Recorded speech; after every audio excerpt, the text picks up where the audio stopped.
Yo, yo, yo, yo, yo. Yo, what's going on, y'all? This is Marcus Rosa, aka Mazuma TV, back at y'all with another boxing live, man. Shout out to everybody that's in the building already. I guess y'all got them post notifications. You feel what I mean?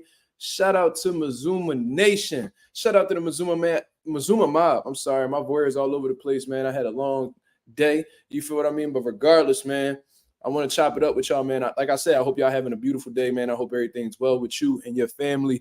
And I want to apologize for these last couple days when not going live. Typically, I am consistent. You feel what I mean? However, I've been going through, some little things that have required me to step away from the live just for a couple days. You know what I'm saying? And I had to get that situated. But now we back on track. So shout out to everybody that's in the building. Currently, man, we got 6 people in the building. Hit the like button as soon as you come in. Of course, we in the building as always, man. Shout out to G.A. Maze. What up? What up? Teach, what up? Hold on. Who that? Stop Motion MMA. What up? Tank the Mexicutioner. What up? What's going on, man? It's great to see y'all, man. Y'all been showing hella love to the channel lately, man, and I'm very thankful for it. You feel what I mean? We definitely gonna get this live popping. You know what I'm saying? We're gonna speak about the WBA, possibly. Brain Food, what up? WBA bullied into changing the rehydration clause. We're going to speak about what may have exactly happened behind the scenes. We're going to speculate, of course, because, that's what we have to do at times when they don't give us the information that's necessary. And then we're going to speak about Adrien Broner versus Blair Cobbs, man. You see what I mean? So I thought that the press conference that they had was hilarious, but we definitely going to get into that regardless. But, we on the road to 2K. You see what I mean? As of right now, let me check exactly where we at.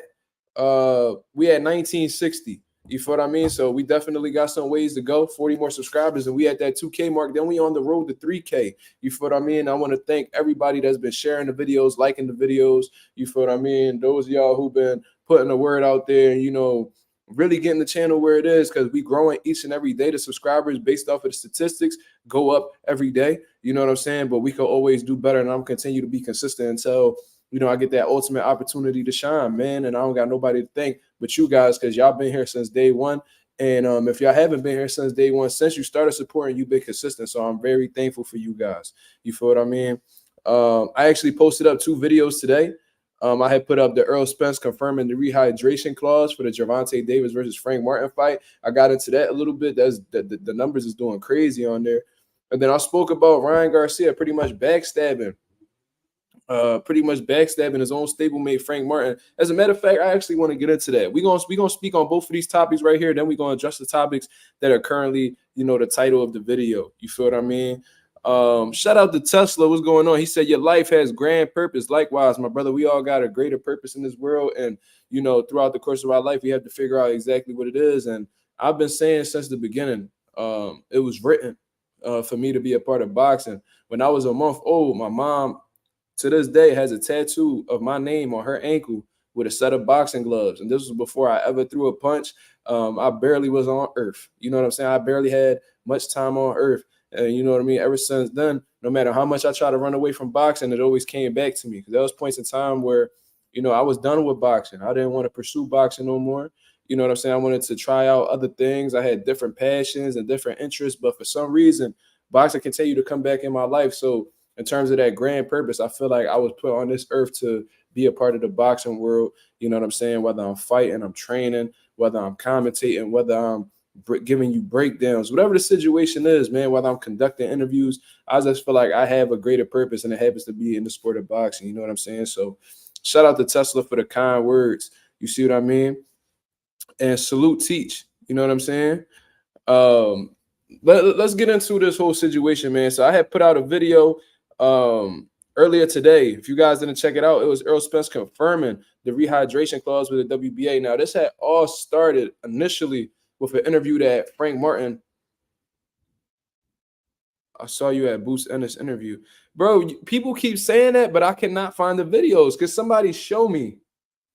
Can somebody show me the video that they seen with me in it? Because I had somebody say that a few times. You feel what I mean? But I haven't been able to see it. Shit, I want to see me in the background, but I was definitely in the building. I was definitely shaking and moving out there, chopping it up with, the Philly boxing scene. You feel what I mean? Because, I'm known out here in these streets, man. I'm low-key a celebrity on this boxing shit. You feel what I mean? So, Yeah, you know what I mean? It was when Bozy was talking. I was in the back. Yeah, I was in the background while Bozy was doing his interview. You right there when Bozy would. Yeah. That's true. So I'm gonna look for that. I'm gonna look for that video. But I definitely was in the background. I wasn't gonna be asking no questions. I ain't about to be sitting there with 30 niggas trying to talk over people. So, you know, a little bit after Bozy had his interview, I dipped off. You feel what I mean? But yeah, I'll be in the mix, bro. I'll be all around. It's not hard to find me at all.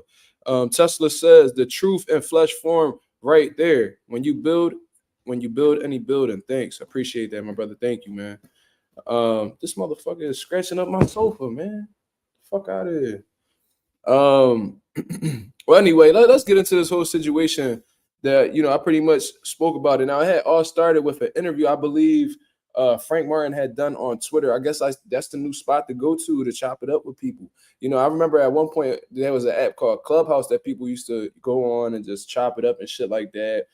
And they should be doing interviews and all types of stuff. But now it seems like people are transitioning over to space on X, you know, formerly known as Twitter. And I forgot exactly who did the interview with Frank Martin. I think it was Remy's Corner or something like that. If I got it wrong, my apologies as always. But regardless, the interview was conducted.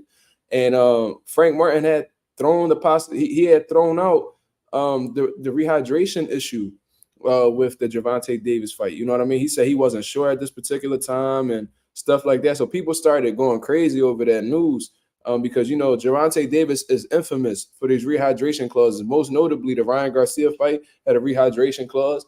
And Ryan Garcia, during the course of the fight, was complaining about the rehydration clause. Same thing with Mario Barrios. He played it low key, but then after the fight, he had spoke about it, you know, taken away from his performance. You know what I'm saying? And now it seems like it's something in place with this Frank Martin fight. And according to this rehydration process, you couldn't go up no more than 12 pounds. So you couldn't go up no more than 2 divisions because 135 plus 12 is 147. So you couldn't get no bigger than a welterweight going into that fight with Gervonta Davis. Now, they saying that this was a new WBA rule or whatever. And Gervonta Davis came out and he told you, like, yo, I don't got nothing to do. I have nothing to do with this whole situation that's going on with the WBA doing this rehydration shit. Like, that's out of my control. I don't got no say in it. Y'all need to stop coming at me with that shit. You feel what I mean? However, there was more information that had came out. I believe Gilberto Mendoza, the head of the WBA, had done, I don't know if it was an interview or he answered a question. I don't know exactly what the situation was, but he had said that that, you know, the WBA is doing a rehydration clause for the Gervonta Davis versus Frank Martin fight. And that was definitely something that was in effect. And they went on to ask him, is that going to be like the motion moving forward? Like, is that going to be the thing moving forward for whoever competes for the WBA title? But it seems like he declined to comment on that situation. So it was very suspicious. Like, why is the WBA specifically doing a rehydration clause for this fight, but decline? They come out and say that they're doing a rehydration clause for this Gervonta Davis fight, a fighter who's known for rehydration clauses.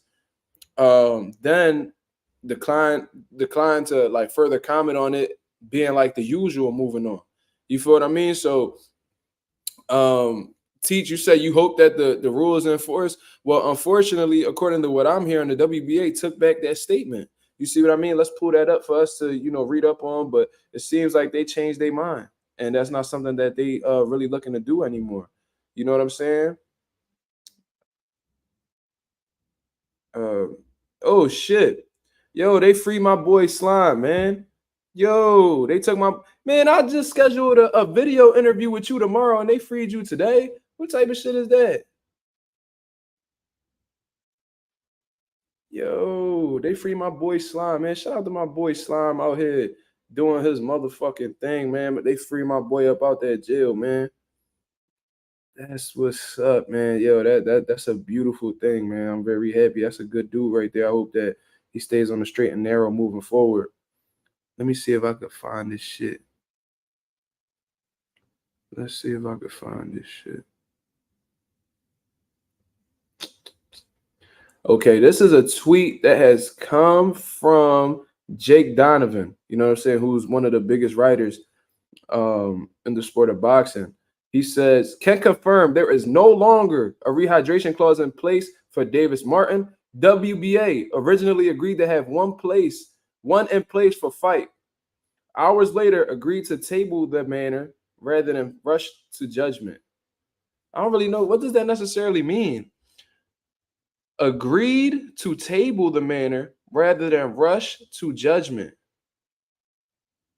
I don't know what that means. I don't know if I'm just not, if this shit went over my head or what exactly the situation is, but regardless, the WBA essentially changed their mind. So they went from saying, yo, like this rehydration clause isn't in place for this fight. You know what I mean? They declined to further comment on it actually being the usual, which made it suspicious because it seems like why are they specifically doing this for Gervonta Davis? You know what I mean? Who has a routine, has a habit of putting rehydration clauses on fighters because he doesn't want to have a significant disadvantage in the weight department. You know what I'm saying? You hear Leonard Ellaby say, you hear his team said he could really fight at 130 if he wants to. And, you know, they pretty much saying that he's a small guy for the lightweight division. And him being the A side, he refuses to have another fighter have like a significant weight advantage over him or a size difference because that could really put his O in jeopardy. You feel what I mean? But regardless, man, it just seems like WBA, they try to stand on certain shit, and then once they feel the heat, once they're in the heat of the moment, once it start getting hot in that kitchen, they seem to change their tune. I don't know if you guys remember, but there was a point in time where the WBA, where Devin Haney requested that the WBA make Gervonta Davis mandatory. Because at that point in time, Devin Haney was the undisputed champion at lightweight not from what I heard. This is what I know. He was an undisputed champion after defeating George Kambosos, right? So he was really trying to make that Gervonta Davis fight happen. They wanted to force his hand, and they wanted to use the sanctioning bodies in order to make this fight happen. Gervonta Davis had the WBA regular after defeating Rolly Romero, and Devin Haney had the legitimate, the full status belt. You know what I'm saying? I think he was a WBA super champion, I believe. They try to force that. WBA, listens to Devin Haney and his team, and they go over and they try to enforce Gervonta Davis to be Devin's mandatory. Obviously, that got back to Gervonta Davis's team. They didn't like hearing that at all because at the end of the day, they believe they're the A side, and they have been, and they will be if they were to fight Devin Haney. So they're not wrong in believing that. However, they don't like being told what to do. You see what I mean? So Leonard Ellaby and them pretty much went to the WBA and was like, yo, we'll give this belt up. Like, we don't give a fuck about this belt. You know what I'm saying? Like, we gonna fight this motherfucker whenever we feel like it, not when you tell us to.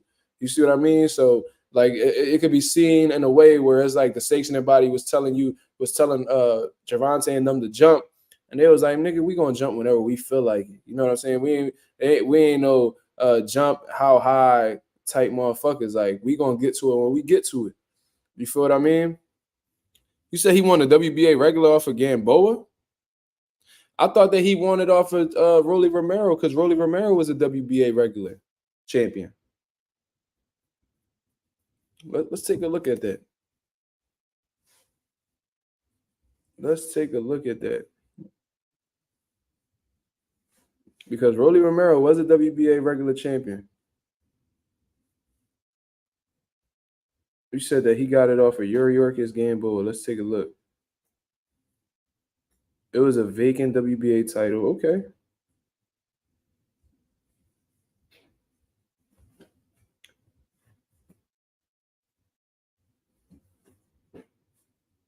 So why on BoxRec it doesn't say interim. It says WBA World Lightweight title. It doesn't say interim at all. But it was vacant when he fought Gamboa. That's a fact.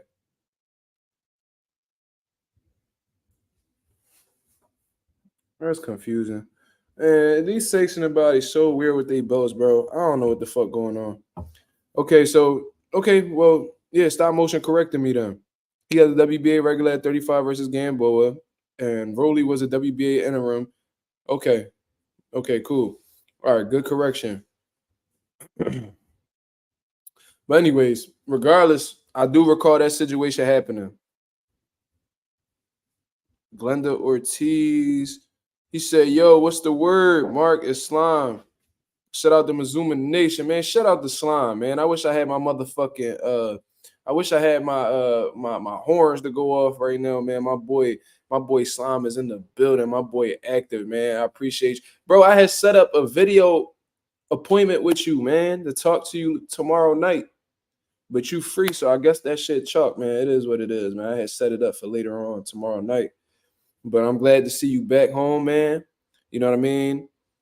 It's a beautiful thing to see you free, my brother. So God bless you, man. We definitely back in the building. For those of y'all who knew or don't know, yeah, Slime definitely a day one with the nation. You feel what I mean?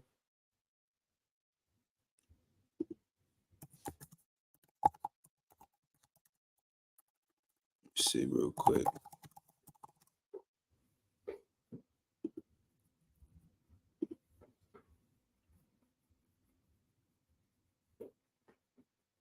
Oh, all right, cool. Nah, but anyways, so with that being known, this whole situation, man, it seems like the WBA puts something out there. They go against their word, and then they go back to hiding in their little corner or whatever, man. That was the one situation where Devin Haney was trying to make Tank his mandatory. They went out, reached out to Tank and them. Tank told the WBA like, we doing whatever the fuck we want, whenever the fuck we want. So then they was like, oh shit, like we don't want to be we don't want to be on bad terms with them because we can make a lot of money having our belt be a part of their fights. So I think they just fell back, man. You see what I mean? And it seems like this is exactly what happened with that particular situation. You feel what I mean? Gervonta Davis' team probably reached out to the WBA and it's like, yo, why y'all putting it out there and making it seem like why like y'all pointing us out specifically and making it seem like we're the reason why you putting the rehydration clause out there. You see what I mean? Because there is a stigma around Gervonta Davis right now that, he looks for any significant advantage possible. There's already a rematch clause on the line as well. You feel what I mean? So that's another thing that needs to be taken into consideration. So not only is there going to be a rehydration clause, which they did take back, but a rehydration and a rematch clause. You see what I mean? But this is just typical A-side shit at this point, man. Anthony Joshua does it all the time, and it's only in their favor, in all honesty. It don't be a two-way rematch clause. And from what I heard, the Tyson Fury and Alexander Usyk fight has a rematch clause as well. So these are things that, is pretty typical at this point in time. But I just find it funny how the WBA be like trying to poke their chest out and lay down some law. And then when they get it, when that shit get a little bit hot in there, then all of a sudden they tuck in their tail. I don't really be understanding this shit, dog. Like, if you gonna have your rules, enforce them and stand on them.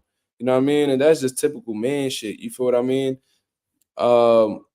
What's your prediction for Tank versus Frank? I think it's a competitive bout. I think that it's gonna be more competitive than people anticipate. Frank Martin is game. He's fundamentally sound. He's a stepper. He lets his hands go. He got fast hands, regardless of what Gervonta Davis be saying about Frank Martin being too buff to swing. He's a physical. You could tell he's a strong dude. He pack a punch. You know what I'm saying? And he has pretty good conditioning. You know what I'm saying? He definitely be in shape. His power carries from the first to the 12th round. And Gervonta Davis is a slow starter. You know what I mean? So he can't afford to start late and just hope that he lands that kill shot, because Frank Martin may very possibly be somebody he don't land the kill shot on. And it's not necessary, and it's not impossible to think that because he didn't land that kill shot on fucking Isaac Cruz. It's totally different styles. But at the end of the day, I'm letting you know that, he's not going to knock everybody out. As far as I'm concerned, he don't got 100% knockout ratio. So, I do think Gervonta Davis is the more experienced fighter at a higher level. I think that Frank Martin is going to be under lights that has never been this bright in his career before. And there's going to be some new things that he's experiencing in that boxing ring. He might have been in there with Gervonta Davis during a sparring session, and he might have boxed other elite guys in sparring sessions, but he's never been against an elite fighter when it actually matters. You see what I mean? Yeah, Lorenzo Slime home, man. He home. You feel what I mean? Shout out to Slime. But I do think that there's certain flaws within Frank Martin, honestly. The biggest one that I noticed, really, and I watched it from the Haratunyan fight, he's very susceptible. He's very open for body shots. You feel what I mean? And Gervonta Davis, the one time I seen him fight live, he put on a body shot exhibition against Jesus Cuellar. He was hurting him to the body. And, Frank Martin can't afford to get hit to the body with a big puncher like Gervonta Davis, especially if you let it accumulate throughout these rounds. That's not something you really want to get into. And with Gervonta Davis' hand speed, he's very twitchy as well, man. He could really do it at a moment that Frank Martin is not prepared to defend himself. And it could be, a situation where he might take a knee off a body shot. We don't know. You feel what I mean? So hopefully Frank Martin is tightening up his defense, especially downstairs, because Gervonta Davis, I know he's studying film. You know what I mean? I know he be studying his guys that he goes up in the ring against. And he's going to notice the tendencies that Frank Martin has defensively that he could take advantage of. So I hope that Frank Martin is tuning that up over there with Derrick James and doesn't allow Gervonta Davis to get them body shots up, because if he do, it could be curtains. It could be a short night for Frank Martin. You know what I mean? Hopefully he don't get too aggressive as well. When you fight Gervonta Davis, you have to be you cannot fall asleep at all. You can't get predictable with your punches because he counters very well and he makes adjustments. You can't fall asleep at any point in time because you might run into a shot you might not recover from. There's a lot of things that you got to do against Gervonta Davis. You feel what I mean? And Gervonta Davis is well versed. He has a lot of what are some defensive flaws? What do you mean in terms of Frank Martin, or are we talking about what is it? You talking about Frank Martin specifically, or are you speaking about like in general defensive flaws? So there's a lot of them, really. I don't know exactly what that question is, what is directed towards. Oh, Frank. Well, he when he has his high guard, his when he's standing half a man and his high guard is up, he leaves a huge opening. He leaves a huge opening on his sides. You feel what I mean? And he's a southpaw. You know what I mean? So the right side of his body is in front of you. So you don't want to get hit in that liver with a straight shot from Gervonta Davis. That's not what you want to do. You feel what I mean? And there's only so many times like where you could get hit in that specific area and you'll be able to endure it. You feel what I mean? So, that's things that we really got to pay attention to. Like we just seen the Lomachenko versus Kambosos fight, and Lomachenko was placing body shots the entire time, and Kambosos was standing up well to it. So he couldn't no more. And that's what ultimately cost him the fight. That's what got him stopped. You know what I'm saying? So, yeah, hopefully, like I said, those some flaws that Frank Martin has defensively. I mean, that's a defensive flaw in itself, but that one small defensive flaw that Frank Martin has could ultimately cost him the fight. So I hope that he's in the lab working on that. You feel what I mean? Preparing for that, because I know Gervonta Davis got them clips loaded, and he gonna be ready to get to work on that body for sure. Pause. You feel me? Anonymous says, I'm giving Frank the benefit of the doubt. He said in an interview recently that something was going on internally in his last fight. I think this fight will be competitive. Well, everybody goes through things, so I definitely believe him. However, I don't think that the things that he had going on internally have anything to do with his ability to hold himself defensively. You feel what I mean? Like you could be going on with some things mentally, or you could be having some issues at home. Whatever the exact situation is, I'm sure that that's it may have very possibly happened. However, your defensive ability shouldn't be affected. You feel what I mean? Like if you're in the lab and you doing defensive drills and you working on certain things, it should come to you as second nature. So I'm not going to blame like his internal him having things going on internally. I'm not going to blame that for the reason why he's leaving himself open for body shots. You know what I'm saying? He says, shout out to Stop Motion for that prediction in the Kambosos versus Loma fight. He was on point. I forgot what his prediction was, but if he was on point, that's what's up. You feel what I mean? I thought Kambosos was going to make it to the cards. I knew he was going to lose. I knew he was going to get outclassed, but I didn't think that he would get stopped. You feel what I mean? Because I've seen him overcome some shit with that Teofimo Lopez fight. And like I said, he had experience even with sparring. Like he was sparring Pacquiao and all types of shit. Like I knew that he'd been through the fire before, so I thought he was going to be able to, weather the storm. But Lomachenko was so accurate. He couldn't miss, man. And when you get hit that much, and when you landing at that high of a percentage, I believe at one point he was like landing 52% of his punches, bro. And once you hit that 50% like accuracy level, bro, it's only a matter of time before you really punish dude or you get him up out of there. You feel what I mean? He says Kambosos versus Edwin should be next. That'll be a good ass fight. I ain't gonna hold you. I think that'll be a really good fight. I think Edwin will beat him. I ain't even gonna lie to you, bro. And watching that Lomachenko fight with Kambosos and his inability to make adjustments and, you know, like him just not having many dimensions to his game. Like he's average, bro. Like it's crazy that this man became unified champion of the world. It just lets you know, like, Teofimo beat himself, man. I'm sorry. Like, I don't want to discredit Kambosos for the biggest win of his career. But, you know, come on. I think Teofimo on any other night would have destroyed Kambosos. But I don't know, bro. He just caught him lacking seriously, like shit crazy. Anonymous says, I think Kambosos should be a test for upcoming Young Bucks. I believe that's called a gatekeeper.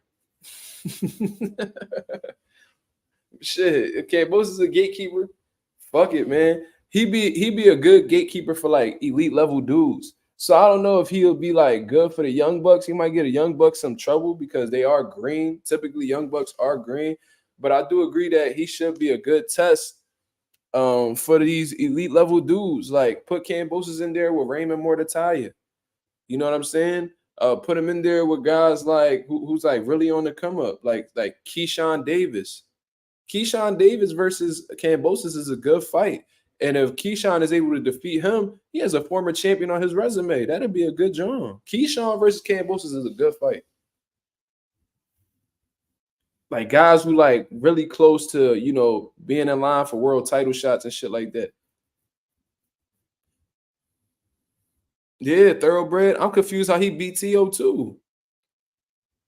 You know what I'm saying? Like he hit the motherfucking lottery with that shit. I'm telling you, bro. Like God had Kambosos that night. God had Kambosos back that night, bro. Like there's no other way to like. I don't know how he beat Teofimo, bro. Cause on some real shit, bro. And that Anonymous, you big on like triangle theories, right? You peep how that shit go. Teofimo beat Loma. Kambosos beat Teofimo, but Loma beat Kambosos. Shit crazy how that shit worked, right? That's another one. Yeah, Loma beat the shit out Kambosos. Anonymous. You know what I mean? So, yeah, man. I don't know how we got exactly to that conversation, but regardless, it is what it is. You feel what I mean? Kambosos the 135, Sean Porter. I think Sean Porter a lot better than Kambosos. I think he a lot better. You know, cause Sean Porter, like he beat some solid names. Like he beat Danny Garcia, he beat Devin Alexander, he beat Adrien Broner. Like with Kambosos is just Tio. I think Sean Porter and Sean Porter, you know, I know that Kambosos won a lot of world titles at one time, but you know,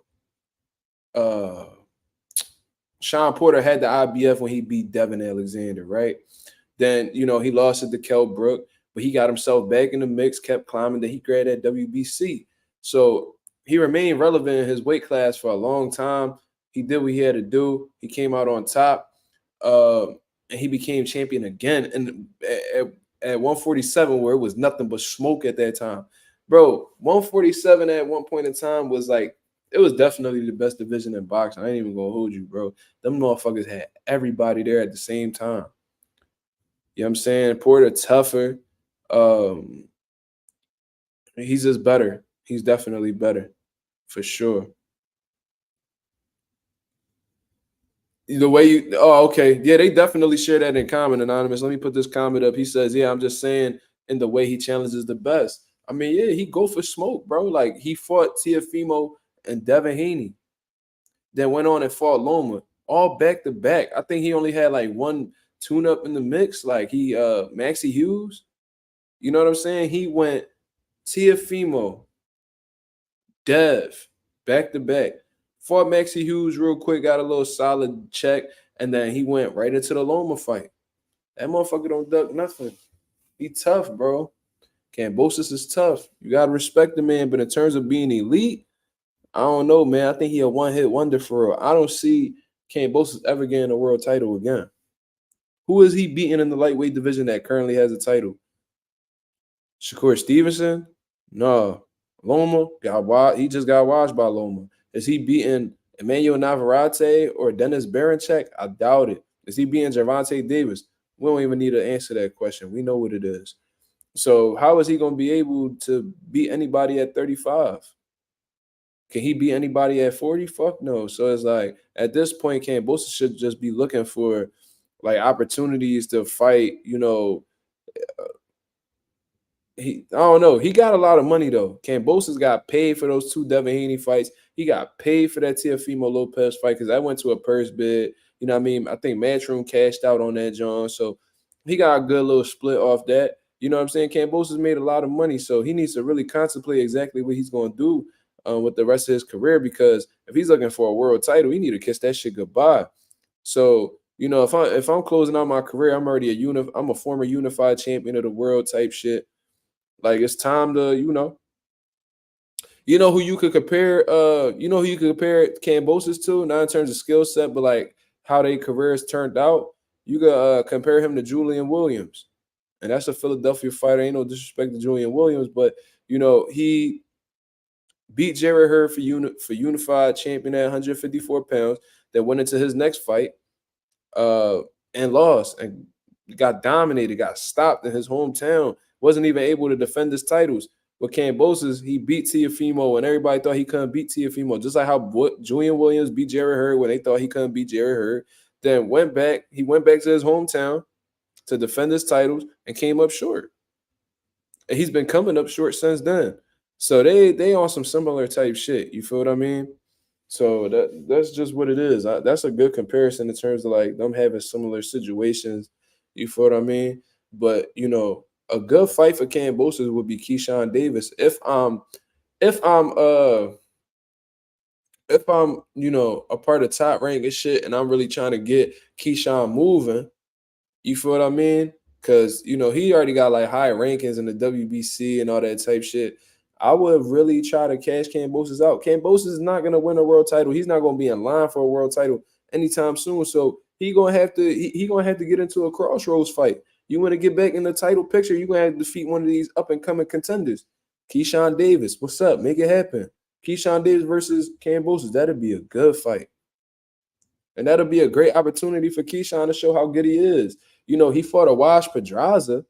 You feel what I mean? He dominated him. He stopped him. He did what he had to do. But that was an older Pedraza. You know what I'm saying? I think Kambosos he still got something in the tank. He just don't got what it takes to beat these elite level dudes at 35 right now. So Kambosos, Keyshawn Davis, great fight. Great fight. That'll be a solid main event for a card that's like showcasing prospects. You feel me? Like they could put Bruce Carrington down there. Abdullah Mason fuck around, be like one of the opening bouts. You know what I mean? Sean Terrace says Farmer versus Morataya, good fight. That's actually a slept on fight. And I was shocked when I had heard it because I was hearing Tevin Farmer talking because I was sitting not too far from him. He was talking about, yeah, man, my next fight, I'm going to 35, man. Fuck it. And I'm gonna be one of the top guys there. I gotta fight one of the top guys there. He wasn't saying the name at the time. And I'm like, what lightweight is he fighting? Because I knew he wasn't fighting a champion because I'm like, oh, the champion's occupied. You know what I'm saying? Gervonta occupied. Shakur occupied. Navarrete, Dennis, they occupied. You know what I'm saying? Loma and Kambosos' winner was occupied. So I knew he wasn't fighting under the champions. So I'm like, well, like who may it possibly be? I'm start thinking of Keyshawn and shit like that. But Morataya did come up in my head. Pause. And I was like, I don't know if Tevin would really take that fight, but he took the fight, man. And Tevin got a history of fighting at 35 because he fought Ivan Redkach at 135 and dominated him. You know what I'm saying? Now, do Tevin Farmer have that same momentum since then? Nah. You know what I'm saying? I think he's actually slowed down a lot with inactivity, but he's been back at the mix, still doing club shows and shit like that. But he's been in there with, guys that he's supposed to beat. And in one of the fights that I actually seen him in, he got hurt. Like he was going through it with this dude, and the dude was like 7-8. And that's something that you could check on BoxRec right now. If you check out one of his most recent fights, a dude that he fought that was 7-8 almost stopped Tevin. Almost stopped him. So Going up against Morataya, I don't know how that's going to turn out for him. Morataya is one of the best contenders at lightweight right now. And if he's able to defeat Tevin Farmer, who's a former, IBF junior lightweight champion of the world, that'll look good on him. And that could probably set him up to get a big fight with Top Rank as well. Against, Morataya might be in line to fight somebody for a world title soon. Top Rank got the lightweight division on lock. You feel what I mean? So, if he were to beat Tevin, good job. But I think Stop Moses, I hope Tevin pulls it off. That's cool if you rock with Tevin like that, but I don't think he'd be more tired, bro. I was one of the people that came out here, and I would say that, Tevin Farmer, and I don't give a fuck that he from Philly. It is what it is. I got people that from my gym that's cool with him or whatever, but I've always said that Tevin Farmer very slippery. You know what I'm saying? Fast, got good defense, but his offense don't match his defense. And when I heard that he was fighting Joseph Diaz, I was like, yo, he gonna have trouble with Joseph Diaz because although he might make Joseph miss a lot, he don't got the offense necessary to keep up with the man. You know what I'm saying? And that's just what it is. I knew offensively Tevin Farmer was gonna be in trouble because the name of the sport is to hit and not get hit. You see what I mean? And Tevin Farmer is really good at not getting hit, but he lacks in the offensive area, in my opinion. You feel what I'm saying? So that's just what it is, man. I think Mordecai might be, he might be too active right now. He's very confident, young, up and coming dude. But at the same time, Mordecai last performance wasn't that impressive neither. So it'll be good to see, man. I think Mordecai one of them ones at 35. I think he's very underrated. But if he were to defeat Tevin Farmer, that'll be like a show out fight for him for people to really start talking about him. He got great trainers, bro. Robert Garcia and all them, bro. They got a crazy ass stable out there. He putting in the work. He working. I think Tevin Farmer still trained with the Bullachino or whatever. I don't fucking know. But regardless, it's a good fight. And whenever that fight happens, I'm definitely tuned in. Stop Motion said Nair Albright versus Chris Colbert on August 24th in Philadelphia. Thoughts? I'm very familiar with Nair Albright. You see what I mean? I've known him for a while. I've seen him sparring at gyms, and he a singing ass nigga too. He be doing a lot of singing. I don't think that's his, his best ability, honestly. But regardless, he just fought Keyshawn Davis. It got ruled Keyshawn beat him. I thought he hurt Keyshawn, honestly, but Keyshawn was able to get through it. He recovered pretty quick. He lost to Keyshawn clearly, but with Keyshawn getting caught with marijuana in his system, they ruled it a no contest. You know what I'm saying? They try to sweep it under the rug or whatever. But Nair Albright also fought Jermaine Ortiz, came up short against him. So, Nair at this point in time, he's battle tested. Like, that's very safe to say. Like, he's been in there with some solid dudes. You feel what I mean? Devin Haney will retire undefeated. Mastermind, where you been at, bro? Where you been at, Mastermind? He said he'll retire undefeated. That's hilarious. But I hope that B sample come out dirty. Because if it don't, they gonna keep that L on his record, Mastermind. But anyway, Nair Albright, I'm very familiar with him. He could fight. You know what I'm saying? He's very intelligent, athletic. He got respectable punching power. He's fast. And he comes from a bloodline of good fighters, man. Nair Albright is related to Quadir Albright. I believe that's his cousin. Quadir Albright, they call him Savage C4. He from Philly. He been doing the Team Combat League stuff. Phenomenal. He reminds me of, Adrien Broner when he was at 130, 135, just great offensive fighter, man. Explosive combinations, always letting his hands go, aggressive. He reminds me of a young AB. You feel what I mean? And I believe he got a brother named Isaiah Johnson who he slept on right now, honestly, but he could fight as well. I seen him spar guys that was, recognizable names in Philly, and I seen him dog them. You see what I mean? So Nair going to definitely be ready. Chris Colbert, he just woke up like 2 days ago from that Rayo Venezuela knockout. And, he put on a terrible performance, not only because he got knocked out, but he was very disrespectful to his corner, his coach. You see what I mean?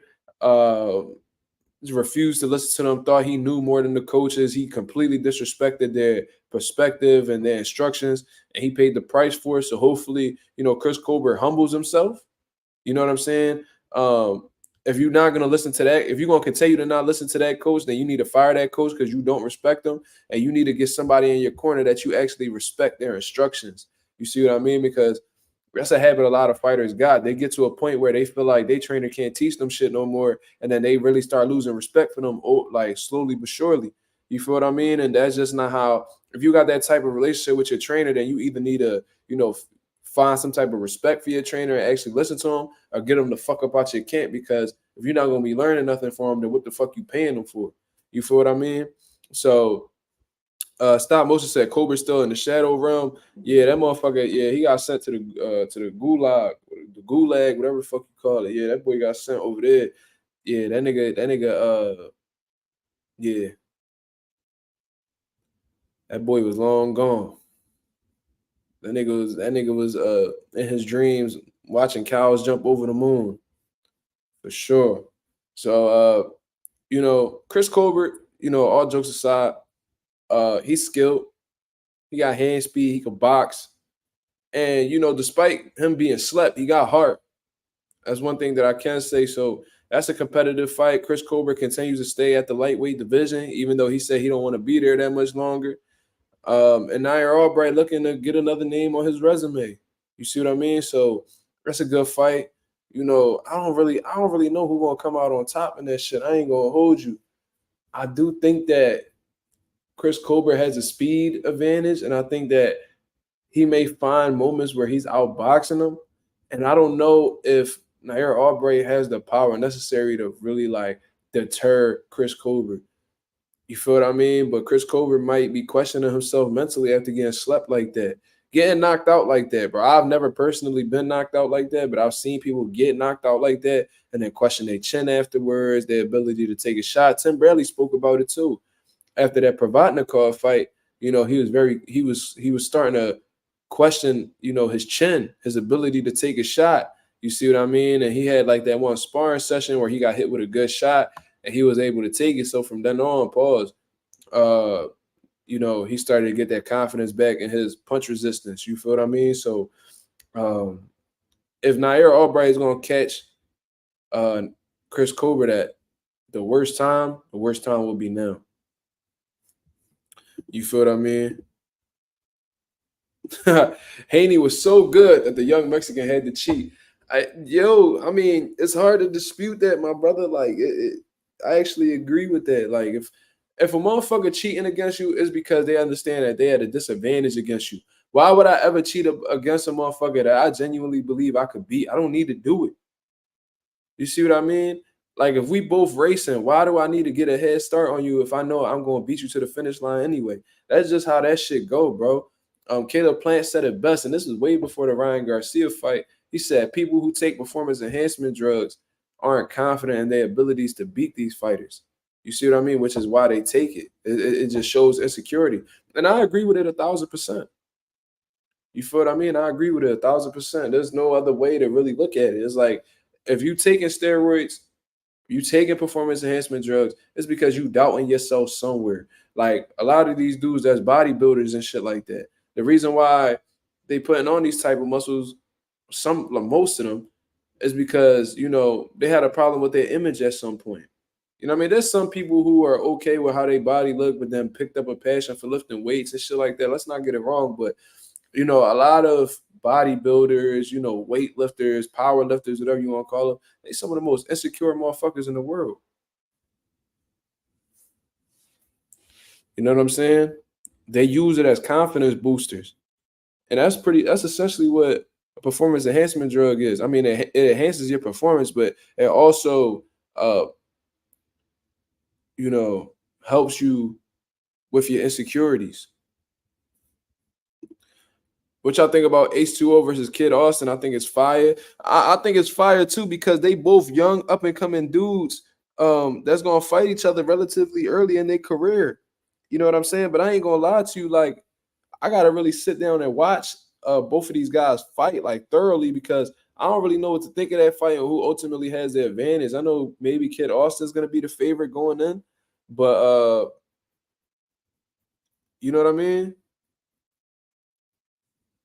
We won't know till it happens. I just gotta do a little bit more studying before I give you guys a more confident answer. I'm gonna hold off on that because I don't want to sound ignorant. You know what I'm saying? So I'm gonna definitely check in on that. Stop motion said, I hope Kid Austin steps on him. Why you say that? Stop motion. What happened? Why you don't fuck with H2O?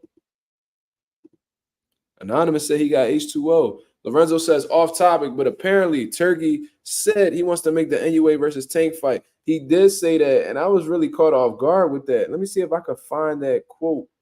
Let me see exactly what he said word for word.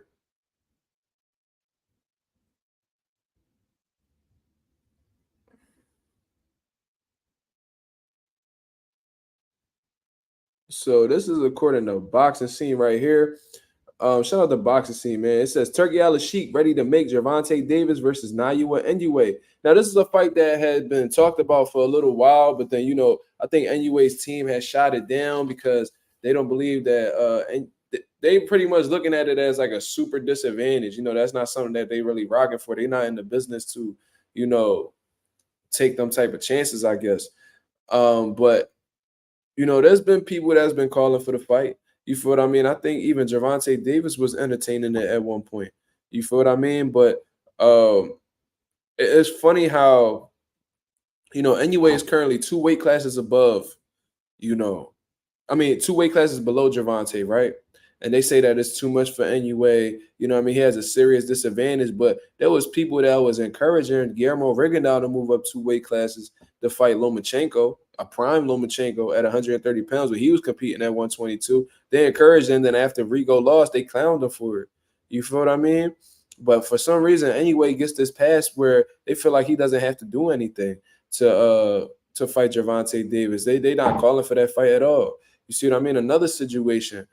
They were calling for what's another good example?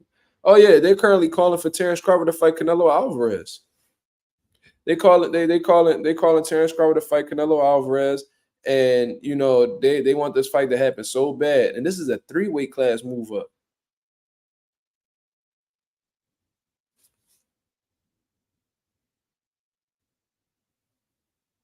You know what I'm saying? So that was it. Turki Alalshikh also spoke about him wanting to make the Canelo Alvarez versus Terrence Crawford fight at the end of this year or early next year. And he says that he hopes nobody gets involved, like no promoters like get in the way of making that fight happen, which made me scratch my head because as far as I'm concerned, Terrence Crawford is a free agent. Canelo Alvarez, after he does this last fight with PBC, he's a free agent. So it's like, what are you speaking? Like, who are you speaking about specifically? Because as far as I'm concerned, both of these guys are pretty much working for themselves. You know what I'm saying? They bring themselves to the table when conducting business. You feel what I mean? So we'll see. Anonymous says, I ain't gonna lie, Inoue versus Tank and Canelo versus Crawford are BS fights, in my opinion. Now, I agree with you 1,000%. That's actually funny as hell because those are videos that I was gonna make next tomorrow. And I ain't gonna lie, I'm gonna still make them. You feel what I mean? Hold on real quick. Let me do this.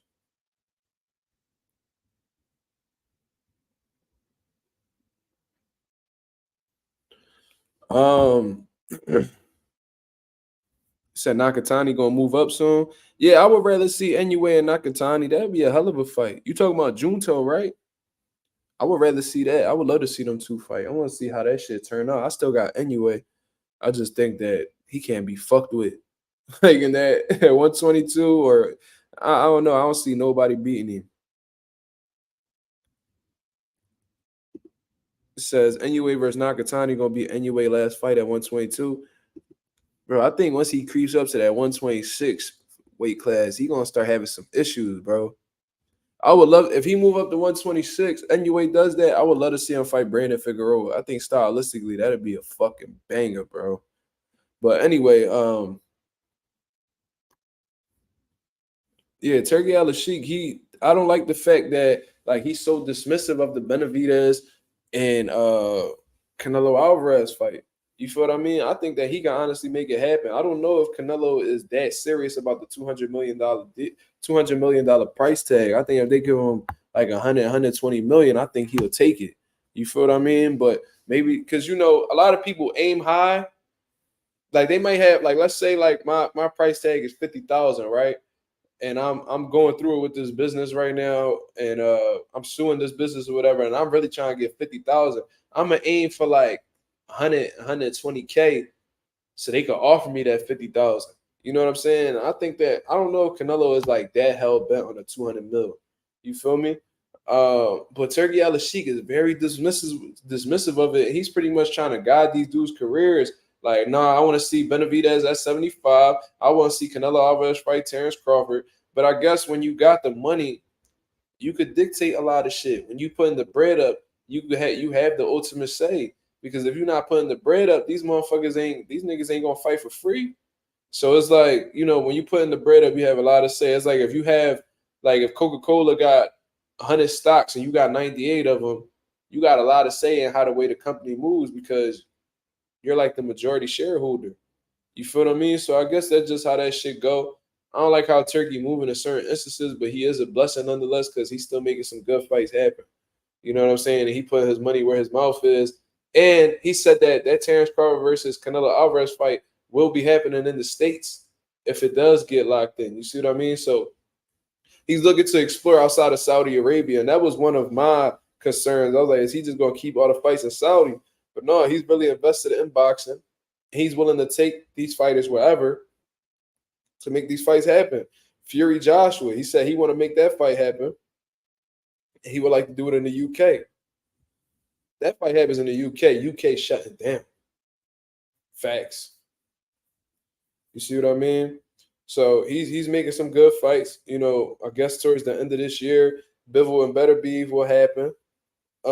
He's already made some good fights happen. Deontay Wilder, Joseph Parker, Ngannou, Joshua, and shit like that. So we'll see, bro. We'll see exactly where Turki Alalshikh is heading, but I do think that both of those fights are BS. I ain't gonna lie to you, bro. I ain't gonna lie to you. I don't really care to see Crawford and Canelo. I want to see Crawford and Boots. I want to see Crawford. I don't mind the MarkMazuma fight because it's a significant fight. It's for a belt. But, I'd rather see him fight, guys that's around his weight class. I would rather see Jaron Ennis versus Boots. Jaron Ennis versus Bud than see Bud versus Canelo. Straight like that. I would rather see Canelo Alvarez fight David Benavidez. Like, what the fuck is wrong with that? Like, that's the fights that we demanding. And you see that we demanding it, but you're so dismissive of it. Like, I don't really understand it, bro. Maybe it's because he feels like Canelo's not going to settle for anything outside of 200 mil, and he's not trying to cut that type of check if he's not going to get, like, no return on it. You feel me?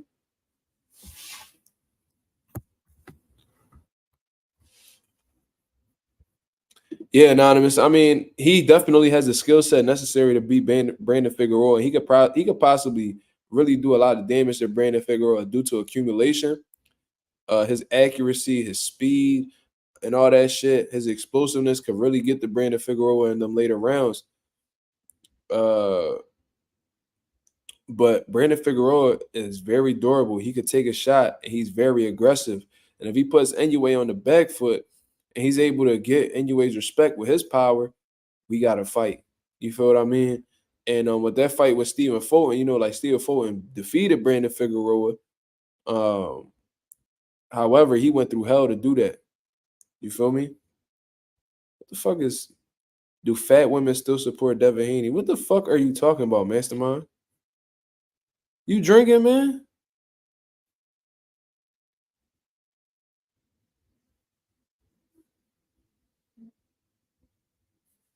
What the hell is he talking about, y'all? When were we talking about fat bitches, man? Am I lost? I thought I was keeping up with the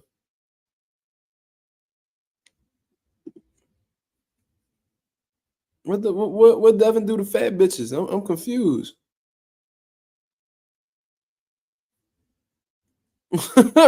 Like, yo, this motherfucker be off that motherfucking yak, bro. I'm trying to tell you, that boy definitely sipping.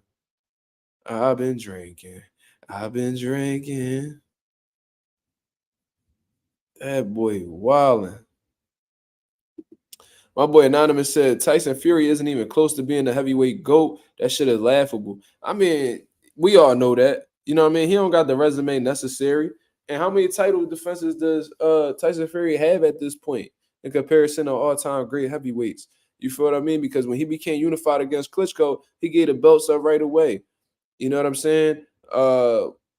His best wins are, Deontay Wilder, Vladimir Klitschko, which are two significant wins. I ain't gonna lie to you. But there's still plenty of guys that he hasn't fought. You struggled against an MMA fighter who's making a pro debut.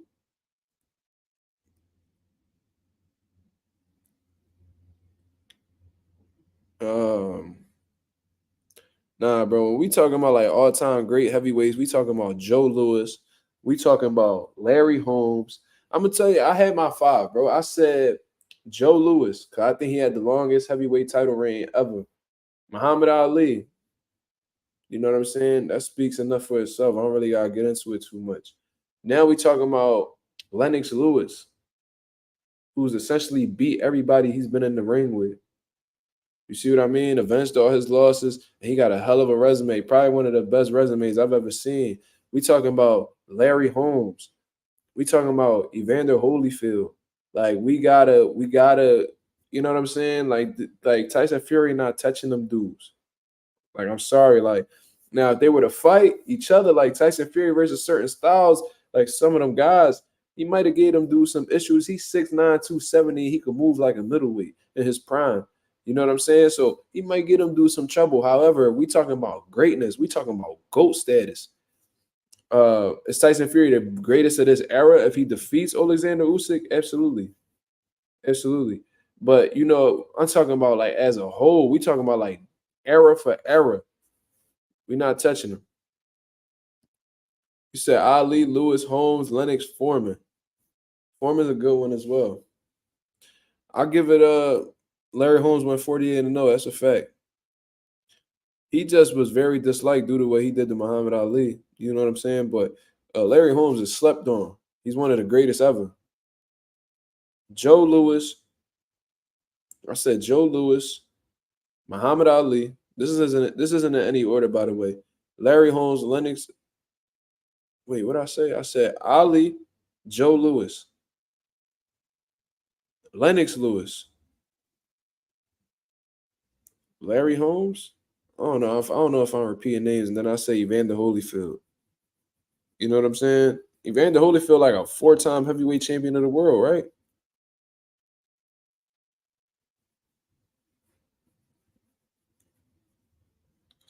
It's definitely Anonymous. It's definitely disrespectful. You know what I'm saying? It's definitely disrespectful. But I'm not gonna sit here and act like, he's not one of the greats. He's one of the greatest heavyweights to ever lace him up. Shout out to my boy Orlando Finney with the $10 super chat. He said, "What's good, MarkMazuma Nation? Just showing some love.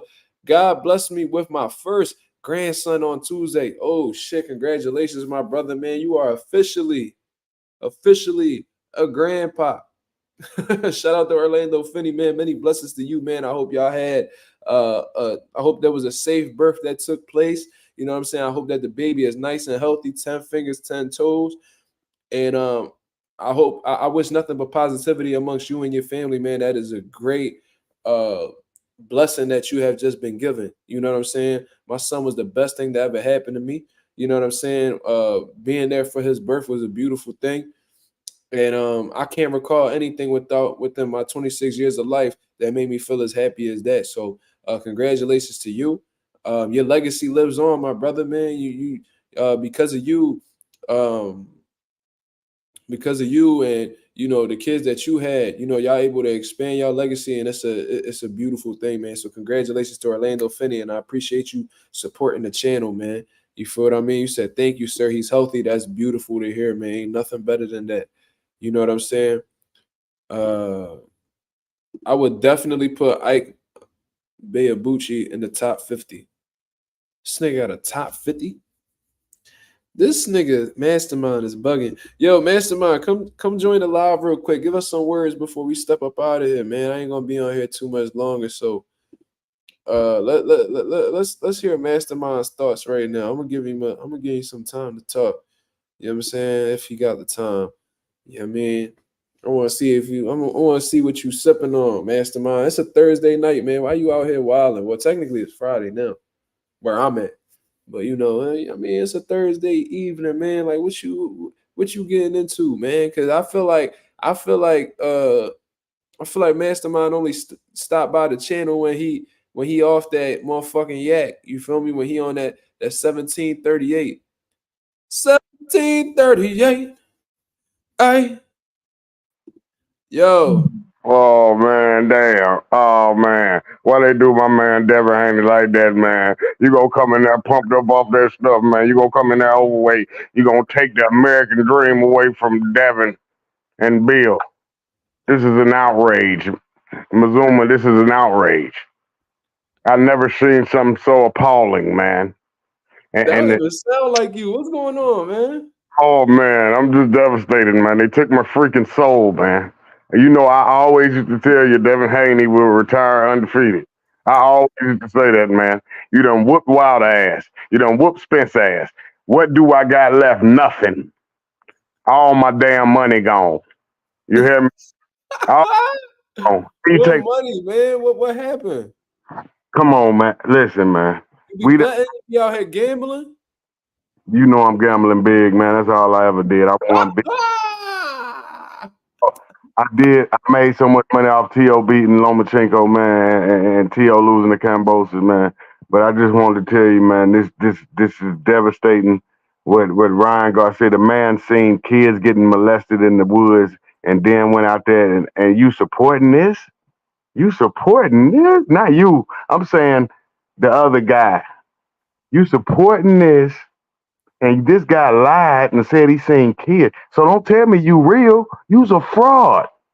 You's a fraud. I ain't gonna cuss on you. But all these people supporting Ryan, they got tank balls all in their mouth, gobbling. You know who it is. You got tank in your mouth every day. Devin Haney is the enemy. Ryan Garcia seeing kids get molested, but y'all gonna root for Ryan Garcia. And he popped dirty. Now imagine what would happen if Devin Haney popped dirty after a performance like that over Ryan. They'd have crucified that man. They already dislike Devin Haney as it is. So, you know what I'm saying? Bro, I never seen so many people. This is the first time, and I've been in boxing a long time. This is the first time that I've ever seen somebody get cheated and they still embracing it. Yeah, that's what I told you. Hold on. Didn't I tell you he was the most hated champion since Jack Johnson? This proves my point. This proves Jack Johnson.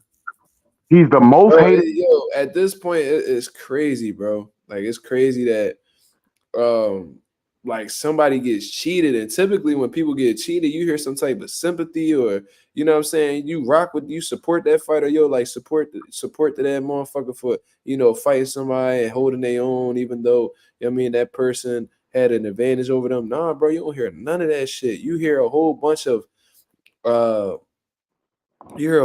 celebrating, and you know what I'm saying? Like, they love that Devin Haney went out like that. And that shit is crazy to me. And I'm not even a big Devin Haney fan. I say it all the time. But, like, come on, bro. Like, they are in beef with you because you got Bill Haney on there. You so much Devin Haney hater. Nigga can't even talk to Bill Haney. Get your panties out the bunch, man. I don't care what she is. You exposed yourself. You like beating on. You told Bill you want to beat his daughter. So when Ryan Garcia said he seen the kids out in the woods, boom. This is what y'all support. So lay it on them thick. Y'all support sick people. So let Devin just said, I'll never let a white boy beat me and had to apologize. This boy said, oh yeah, I see. I was just playing Mazuma. You know, I got to sell the fight. I did see them kids getting smashed in the woods. Don't say the word. Don't say the word no more. Don't say the M word no more. What word? The M word. Don't say that word with the kids, and don't say that M word no more. Yeah, but that's what I'm saying. This fool said it, but we wrong for repeating what he said. So, like I said, I ain't gonna say it again, but I'm saying lay it on thick. That's what I'm saying. That's why they get it off. They hoes, and this is what they do. They own Ryan nuts. because he cheated. He said he was gonna cheat. And he's like Donald Trump. He could do whatever they want. So all of them been exposed.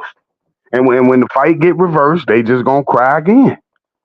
You know what I mean? And Yeah, they definitely, bro. They gonna be outraged, bro. Like if New York State Athletic Commission like rules it in Devin Haney's favor and actually gives him the DQ win, bro, people gonna go ape shit about it. Watch, they gonna really cook Devin for that shit. this the big point you need to you got to put this in there because you're a boxing coach. Okay, they've been talking about Lomachenko beat Devin. No, Ryan showed you that's how you win against Devin. It ain't no, even when it was a majority decision, he still won. So don't tell me Lomachenko beat him. He dropped him 4-5 times. So boom, he took the judges out. So how the hell did Lomachenko beat him? That's a ass whooping what he gave him. So don't tell me Lomachenko lost the fight now. So based on the performance by Ryan, that's a loss. Don't tell me Lomachenko beat him. It was just a close fight. So that's what people got to acknowledge. Ryan showed you a clear, decisive win. Terrence Crawford showed you a clear, decisive win. Lomachenko didn't win. He's never won a close fight. He lose all his close fights, 3 of them. He only got 3 losses. They was all close. So how the hell did he beat Devin? He never won a close fight. What split decision win he got? He dominates his opponents like he just did Kambosos. Am I making a point, Mazuma? Yeah. Yeah, you are. So, damn, what the fuck? I was gonna ask you something. Go ahead, keep going. I was gonna ask you something. I had to drill it in about this Devin Haney. You know what I mean? We on the right side because I don't think me and you would be defending him popping dirty at all. I would never defend a steroid cheat ever. I don't give a fuck what's going on, whether they took it knowingly or not. It is what it is, bro. You ultimately responsible for what you put in your body, bro. Especially at a high level. When you voluntarily, when you signing up for VADA, bro, you are signing a contract, and within that contract that you are signing, you're pretty much taking responsibility that everything that is in your system, you are responsible for.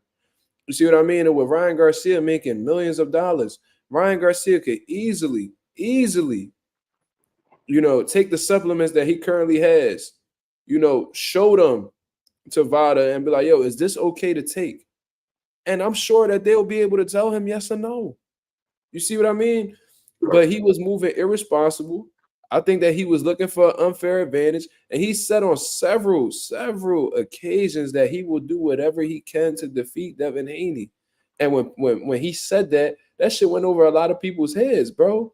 You see what I mean? Yep, because I could do it. I could cheat and beat you, and ain't nobody gonna say nothing. Just like Donald Trump could shoot somebody in New York City and not go to jail. That's what he said. That's how Ryan got him. It's about mental annihilation. He got these people, man. So even when it does come back dirty, he's still gonna be on top because he has the people in his hands. I think he's the face of boxing because and this is why I say Ryan the face of boxing. Him and Tank, when they made that fight, that's when all the big fights start happening. I'm not allowing anybody else on the live, yo. It's just me and Mastermind because I'm gonna get out of here in a little bit. But go ahead. I'm claiming, okay, Ryan Garcia is the face of boxing based on this. Him and Tank made the big fight. When they made the big fight, that's when they said, oh, nobody makes the big fights. Then the big fights start happening. I think that fight made the Crawford Spence. I think that fight made the Usyk fight, Usyk and Tyson Fury. I think that was the one. That's what triggered off the big fights. And Ryan is a big name, and this is a huge win. So I think he did the right thing by cheating to win from his perspective. I don't think it's ever right to cheat to win, but I see what you're saying though. I think that he was. I don't think he was confident in his ability to beat Devin Haney. So I think he did everything that he possibly could to have the advantage going in. He told you off of the rip, he missed weight purposely. He told you that. He said that he missed the weight purposely because he didn't want to weight drain himself. Even though Devin Haney clearly weight drained himself, he didn't want to be on the same he didn't want to be on a level playing field with Devin. He wanted to be ahead of him at all times because at the end of the day, He was insecure going into this fight. You know what I mean? I think that he was having that mental health episode. I think that shit was cap. I think that he was doing that to try to get people to, you know, have a built-in excuse for him in case he lost. And now You know let's. Yup, you're right. And I didn't even mention the illegal IVs that he was using to flush his system. Yep. And then now his whole thing, I'm gonna let you get to what you were saying, but now he's in Saudi Arabia right now for the Tyson Fury and Usyk fight, and he was just doing an interview and he was saying, "Oh man, you know, it's all BS," you know, and that he admitted that he knows that his B sample is gonna be dirty. He said that. He literally said it on an interview that he knows his B sample is going to be dirty and that it's all BS. And how the hell is this sample only dirty the day of the day of the weigh-in and then the day of the fight? I'll tell you exactly how. Because you were using masking agents the entire preparation for camp. You were strategically using IVs as a masking agent to, you know, flush your system out of these performance enhancement drugs. The day of the weigh-in, you're completely taking the water out of your body, so the masking agents is no longer in your system, so the banned substances are now exposed. You see what I mean? And then he said that the day of the fight, that, you know, it wasn't as much as the day of the weigh-in. You fucking idiot, because the day of the fight, you're hydrated now, so those substances are being covered by, you know, the liquids that are in your body. Like this is exactly why your whole lead up, you're taking this PED, you're taking the Ostarine, right? But with you flushing your system out with saline and all this other shit, you know, it's gonna be hard for them to catch it. And then on top of that, you're smoking weed, which is another masking agent. Yes, sir. Another masking agent. You see what I mean? So you're using multiple masking agents. That's it right there. That's what's going. It's so simple, but you know, these fans don't think logically. They're not boxing fans at all, and they don't give a fuck to protect the integrity of boxing. So what they do is they just defend this motherfucker like a groupie instead of just thinking for themselves. They just be riding with whatever Ryan Garcia be saying. They be eating out their motherfucking hands. Whatever they say, they feel like it's law. Bro, at the end of the day, bro, these the motherfuckers that don't deserve to be in the sport of boxing. These motherfuckers is parasites, bro. They need to go. And for real, bro, if Ryan Garcia, I hope that he faces the maximum punishment. Shakur Stevenson just said on an interview on Say Cheese that he feels like if this B sample dirty, he should be banned for life. I think that his purse should be taken. I think that he should be suspended for a long amount of time, if not banned for life. I don't got no sympathy for these motherfuckers, bro. Niggas get killed in this ring, and if you're looking for more of an advantage to possibly hurt or kill somebody, bro, I don't respect you. Then on top of that, they need to take his W and make it an L. Right. Like that. Right.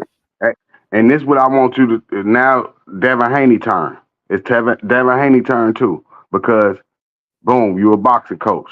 As a coach, as a father, you guided him wrong. You have to let him know. You need to make him know, no, you're not great yet, son. You don't tell him, yeah, you are already there. You already are all-time. You already in the Hall of Fame. That's a mistake. That's where you challenge your son. If Devin says, I'm already a Hall of Famer, that's what Bill puts him in his place. No, you're not, son. We still got work to do. Then you go in your fight, the game plan. You look at the Tank fight, you see he fought very cautious. He's fighting like everything's on the line. Devin going aggressive. He did the Teofimo approach, went in for the knockout and got served. You see what I mean? He should have played it smooth, played it aggressive, boring, like Shakur said, play it boring, and you get the victory. I think the overconfidence. Oh, I'm one of the great. No, I'm trying to be one of the greats. And this another thing, Mazuma, as a boxing coach, stop telling your fighter that you're fighting C-level guys. You're fighting bums. If they're a bum, why are we fighting them, coach? You have to say Ryan is the best opponent you have faced in your career, which he was. That's a fatal mistake. As a boxing coach, you know it. You are looking, oh, he's a C-level fighter. That's what Devin Haney said. He's a C-level fighter. That's a mistake, mentally, fatal. He did say that. So with him saying that, you taking that as him underestimating Ryan? Where is he getting that knowledge from? Who said he's a C-level fighter? Is that what your dad told you? These are the mistakes. This is how you beat a guy on steroids because you're going in there mentally. Deontay Wilder could have won the rematch with Tyson Fury, but he didn't believe him when he said he was coming in for the knockout. I knew Mazuma. I knew, but I ain't in Wilder camp.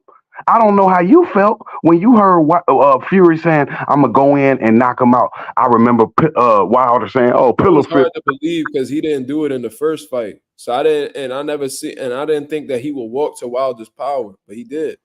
So he had And me fooled. that He had me was fooled. He that tricked me. Yep, that was your youth where you was making a mistake because you young, you 26. So as I'm an OG, I'm double your age. So I knew when he switched to Sugar Hill.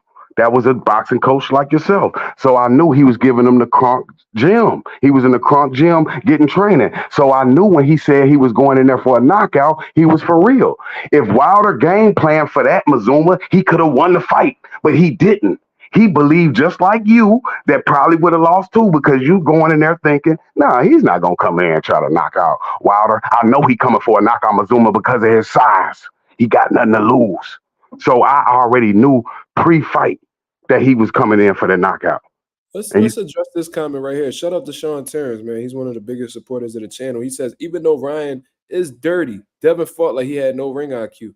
Well, I'm not gonna say he fought like he didn't have no ring IQ, but he did things outside of what he typically does. He went outside of who he is as a fighter. So I do understand what you're saying from that standpoint. However, what I am gonna say about this whole situation is shit. I'm trying to see exactly how to approach this right here. So even though Ryan is dirty, Devin fought like he had no ring IQ. Bro, I ain't gonna lie to you. I'm tired of shit. I had something on my mind, but that shit just disappeared. I'm fucked up right now. Mazuma, the aggression, he came out, same thing. He came out, he made the mistake coming out trying to get the knockout. Do you think he made an aggressive game plan in training camp? I think that he had a game plan that went outside of it because he started taking the fight personal. Right. I think shit went left when he had heard something about Ryan disrespecting his religion. Yes. And I think from there, shit just went downhill. I feel like he stepped to him trying to prove something to him. What I was going to say was, you said he fought like he had no ring IQ. I think that every single round that Devin Haney didn't get knocked down in, he won. That's why it was close. Exactly. You're right. Your boxing Every IQ. round he did not get knocked down in, he won. Yep. Excellent analysis too. That's a fact. So that's why I slightly disagree with your statement. Had no ring IQ because at the end of the day, he had enough ring IQ to win a lot of those rounds, and it was a close contest. I think it was a split decision. Yes, sir. Sir, can I get your opinion on the Canelo Alvarez performance against the 43-0 champion? Well, I thought Jaime Munguia started off great. You know what I'm saying? I think that those first couple rounds, he was letting his hands go, being aggressive, and it looked like he was overwhelming Canelo at certain points. If y'all watched my live fight party for that fight, I was saying that Jaime Munguia was making a drastic mistake. And the mistake that he was making was he was too heavy on that front leg, man. And it didn't really make sense to me because Jaime Munguia has a significant height advantage over Canelo Alvarez, yet he was trying to fight to the same level, fight at the same height as Canelo Alvarez. Didn't make any sense at all. And I'm saying, he's leaning very heavy on that front leg. Canelo Alvarez is going to end up catching this man with an uppercut. That's Canelo Alvarez let them motherfuckers go. Them hooks and them uppercuts, that's Canelo's bread and butter. You know what I'm saying? So it was only a matter of time before Canelo seen the shot and he disguised it behind a left hook. Left hook, right uppercut, sat Jaime Munguia down. I think from there was an understanding between the two, I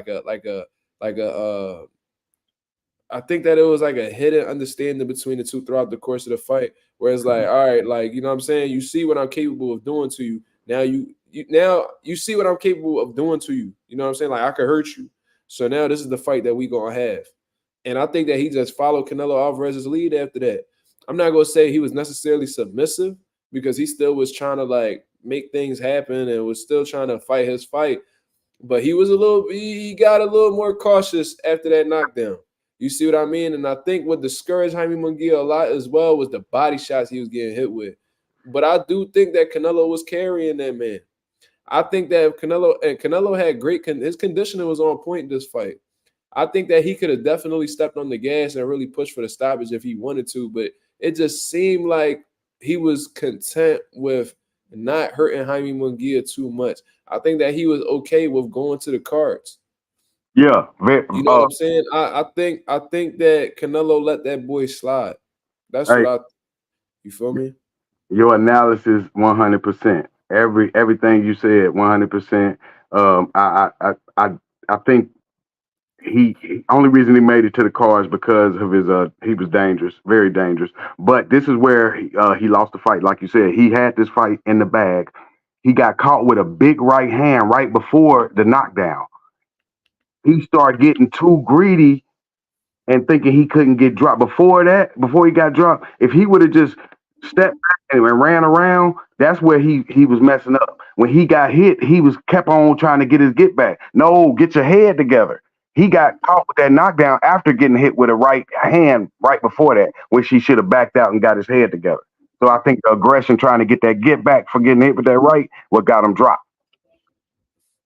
Fatal mistake. Fatal mistake, Mazuma. You giving up that undefeated record. He 43-0. He definitely had a great shot to win, great performance. And your analysis of the knockdown is perfect. What you just said was right because he was cautious now. He wasn't unloading like he was before. He wasn't unloading like he was before. But the devastating power is why Canelo had to ease up. He's got too much veteran savvy to get caught up in the 12th round by a big young dude.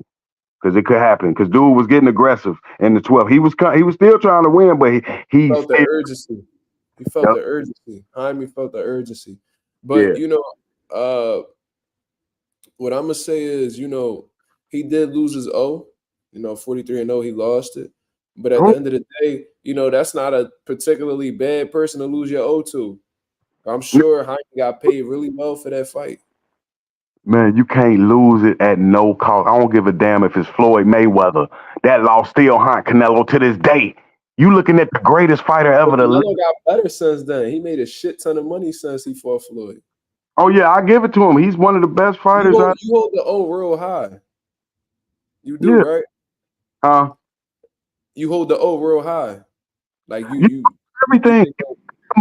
You must win every. This is life. You must win every fight you are in by any means necessary. Now, I understand we're going to take losses. But even if you lose, just like Canelo, just keep winning again. You could lose, like you said, Sugar Ray Robinson won 40 and lost to Jake. I think Jaime going to be all right. I think that he going to learn a lot from that fight, and I think that he going to become a better fighter because of it now. Do I think he could beat guys like Benavidez and shit like that? I don't think so. I don't think he could beat them. But he could still he can grab a world title after Canelo get rid of them belts. I think Jaime will beat the dog shit out of Edgar Berlanga. I think he could beat some of them dudes. You know what I'm saying? I would like to see him in the mix with some top guys. Munguia gonna be all right. The O, look how precious the O is. We lost 3 killers, man. We lost Tim Tszyu. Loved him. Loved that. We had Devin Haney. We can't equate losing fights to losing them though. No, we lost Wilder. He lost because Tim Tszyu about to fight Virgil, right? In August. What if he beat the dog shit out Virgil? Tim Tszyu gonna be back, right back in the world title picture. But he lost 80% of his blood. How much of the guy that we remember would we see? Blood reproduces, right? Like you think you stay with the same blood forever? Man, you get that shit back. He almost died in that ring. You seen that? I never seen. He was bleeding heavily. Yeah, but he was one of the greatest fighters you ever seen. Devin Haney, this Mongoose dude. We losing them, man. They dropping dead right before our Errol Spence. I've never seen nobody that good. Now he's gone. We losing them all. All we got left is Crawford, man. Crawford and Tank. And I pray for them every day. I got Shakur. He not gonna lose neither. But I pray every day that Crawford don't fight Canelo, because Canelo will beat his ass Mazuma easily, and you know it. Knock him out. Might not Think go. knock out Bud? Yes, he's too talented and too freaking big. They got weight classes for a reason. He'll hurt that boy. He might end his life. And if I Crawford hope can, not. I hope yeah, not. but if Crawford can win the fight, he's the greatest fighter ever to put on the gloves in the history of the world. Bro, I swear to God, bro. If Bud move up 3 weight classes and he washed Canelo, bro, that nigga is goated. And I swear to God, he need to retire after that. If he retire after beating Canelo, like if he washed Canelo, I got him GOAT. GOAT. I don't give a fuck what nobody say. Over Floyd, all them niggas. Fuck all that. If he go and he beat MarkMazuma, become a 4-division world champion, then move up 3 weight classes, well, 2 weight classes, and becomes undisputed at 168, I'm losing my fucking mind, bro. And you know it. Or It sounds too good to be true, man. do you trust Shakur Stevenson when he says he could do it? I think that Shakur Stevenson got a good relationship with Bud, and he's seen what Bud is capable of doing in the gym. So based off of what he sees at the gym, Right. and like just how the way he just got a good brothership, like brother, little big bro, little bro relationship with him. I think he just backing his play, like he just supporting whatever his big homie want to do. But I think that and Shakur Stevenson, he gonna stand on what he say, obviously. But I don't know if he necessarily believes all the shit that he's saying. So as a boxing coach and your experience in this game, in this sport, who would you pick if they was fighting in 3 months? Bud or Canelo? Yep. I think it's an uphill battle for Bud. I think that Canelo would beat him because there's a lot of unknowns. I said the same shit when Jermell fought Canelo. I said, how do we know his legs are going to be the same? How do we know if his punch resistance is going to be the same? Speed, power. Is his power going to carry up to 168? All right, he knocking out 54 dudes. Can he knock out 68 dudes? You see what I mean? Because it's a lot, bro. It's a lot of unknown with Crawford at 168. We never seen this man at 60, let Oh, alone 68. We never even seen him. We haven't seen him at 54 yet. What if he don't look? What if his power not respectable at 54? He gonna have a chance at 68? he has no chance. We seen Canelo get cracked by a prime Triple G and smile.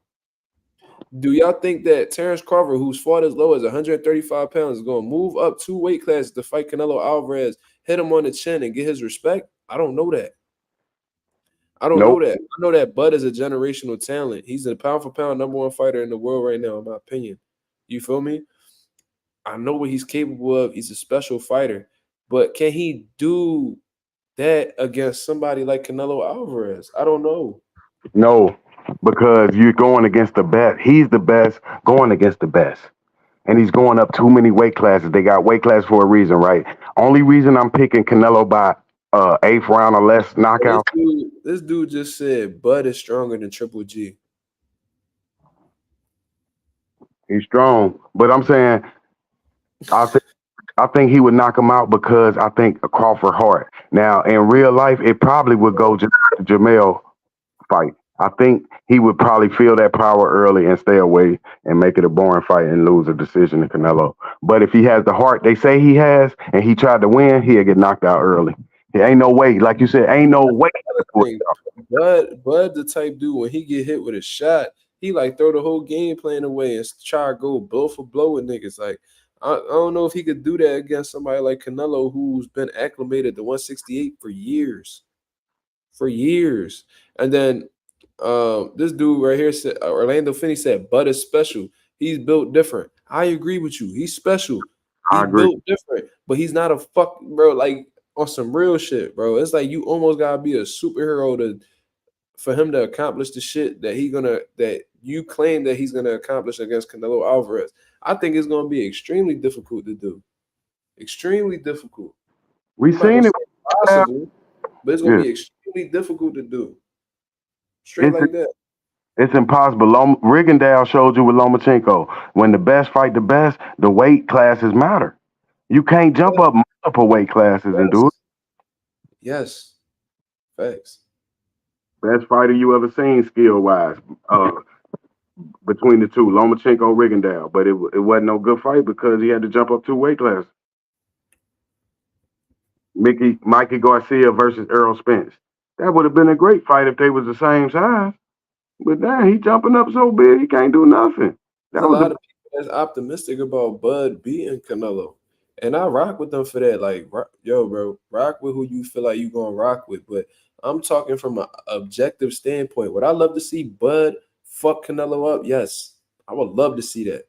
But, you got to think about things objectively and just, suppress your emotions for this moment and just think about things realistically.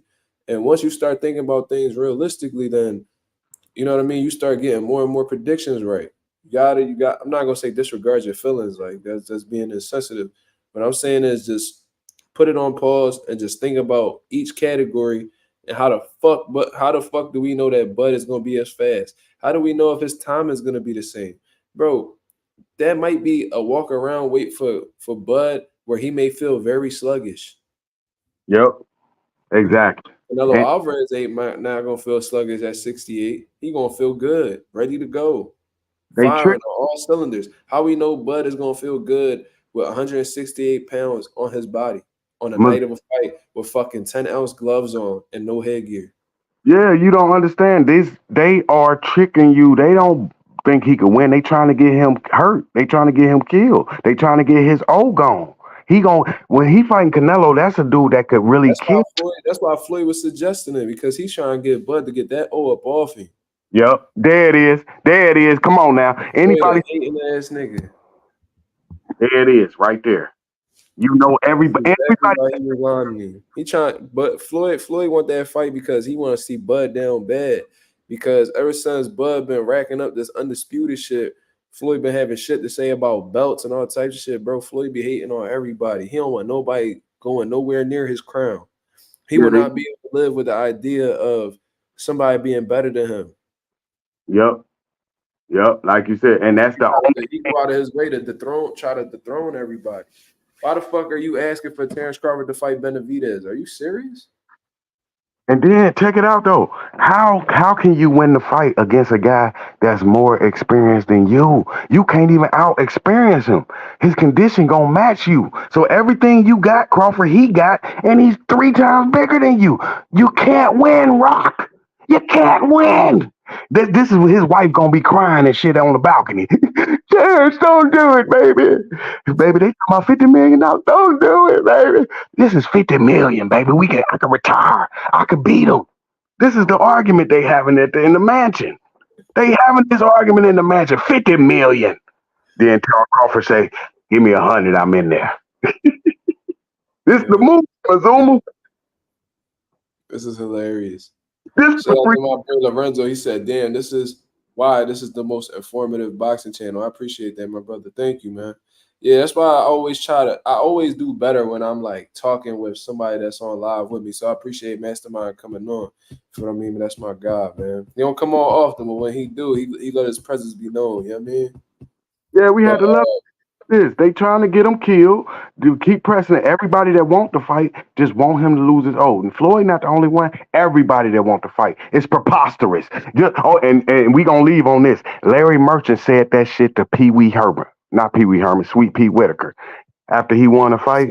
Pee Wee Herman, bro. What? My man.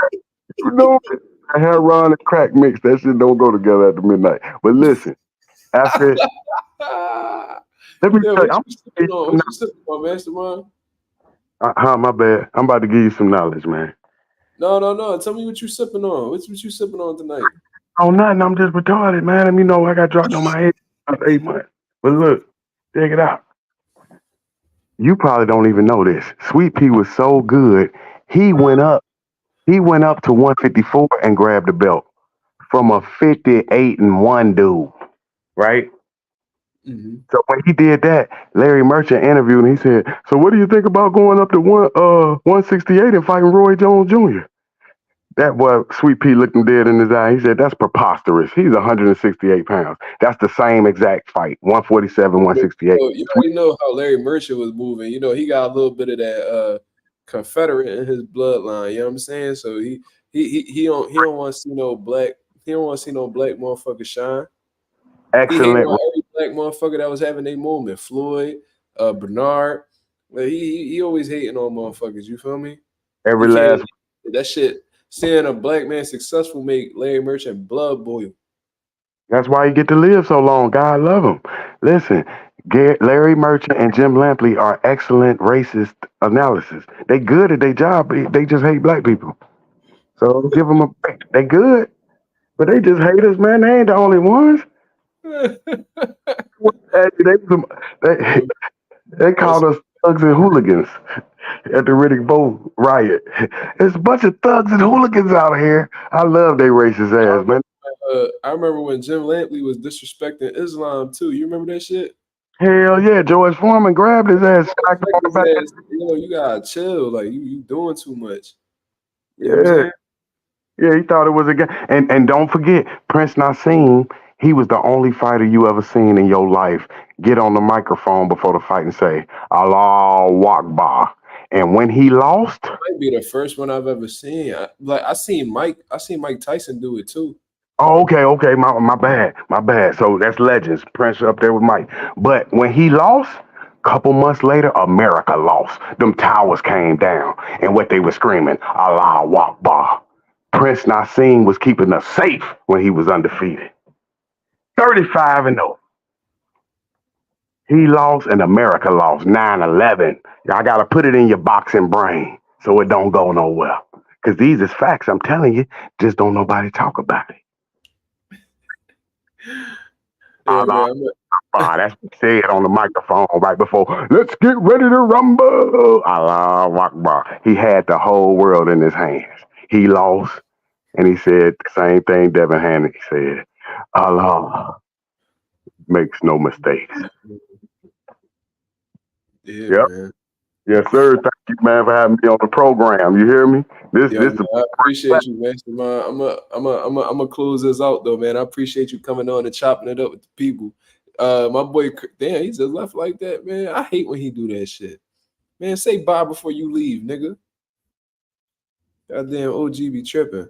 But shout out to everybody that's in the building, man. I hope that you appreciated this live because we definitely got to talking on here. I've been on for an hour and a half. You feel what I mean? So I hope you guys appreciate the content. We covered a lot of topics and I answered a lot of questions. Shout out to my boy Orlando Finney who dropped that super chat earlier today, man. It is very much appreciated. You feel what I mean? Like I said, man, we on the road to 2K. We growing every day, man. We getting subscribers every time. We getting new people on the channel on the regular. And I got to thank you guys for that, man, for constantly, liking the videos, sharing the videos and stuff like that.